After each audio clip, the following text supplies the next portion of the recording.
আসসালামু আলাইকুম। সকলের জন্য শুভকামনা। আজ আরেকটি রেসিপি নিয়ে ফিরে এলাম। ভিউয়ার্স, আমার সঙ্গে থাকুন।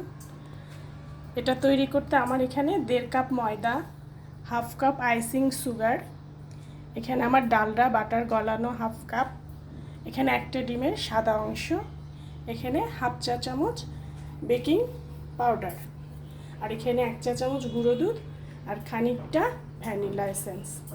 এবার চলুন ফিরে যাই রেসিপিতে।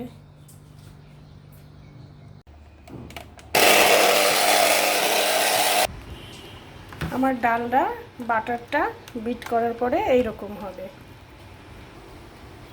এই যে আমার ডালডা বাটারটা বিট করার পরে এরকম হবে। এখন আমরা ডিমের সাদা অংশটা এটার ভিতরে বিট করে নেব।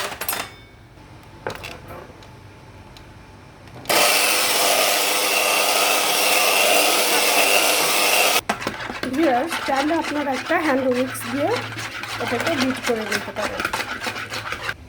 এরপর আমি আইসিং সুগারটা এর মধ্যে ঢেলে দিচ্ছি।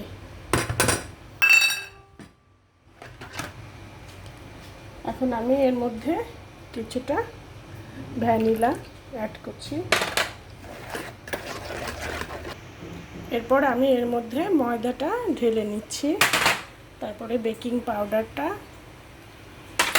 এরপরে গুঁড়োর দুধটা ঢেলে দিচ্ছি।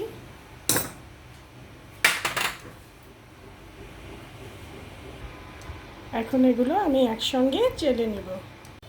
ভিউয়ার্স, আমি এখন এটাকে এইভাবে মিশিয়ে নেব।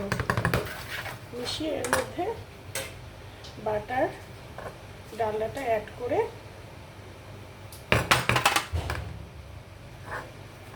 মাখিয়ে নেব। আমি এটাকে এইভাবে করে মাখিয়ে নেব। মাখিয়ে একটা ডো তৈরি করব।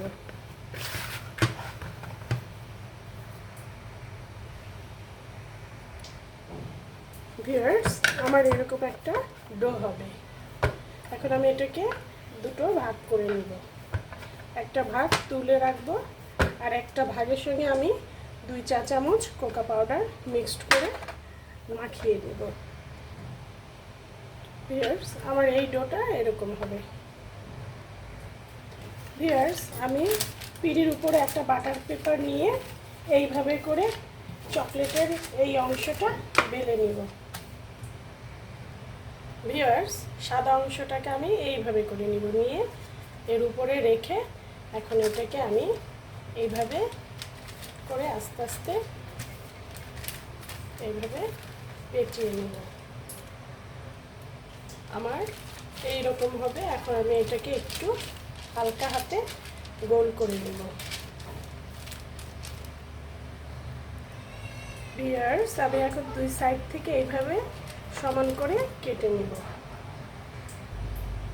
এখন আমি এইভাবে গোল গোল পিস করে কেটে নেব। যে আমার বিস্কিটগুলো এরকম হবে। আমি সবগুলোই এইভাবে করে কেটে নেব। ভিউয়ার্স, আমার বিস্কুটগুলো এরকম হবে।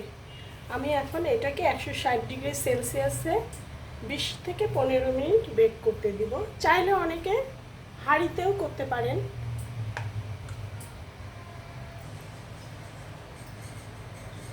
ভিউয়ার্স, আমার বিস্কিটগুলো ওভেনে বেক করার জন্য দিয়ে দিয়েছি।